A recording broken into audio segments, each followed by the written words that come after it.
花式艺廊配合着台湾灯会，伫2月7日来开幕。今年第一届举办的台湾光影艺术节，为这个月18号开始，伫台湾美术馆来展出，有来自世界各国的艺术家、光影艺术的作品，要让大家感受到光的水。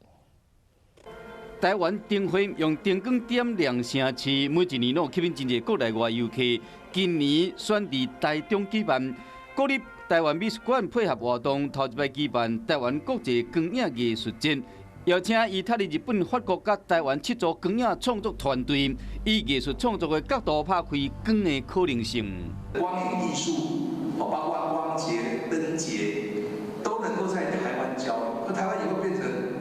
就是全世界可能光的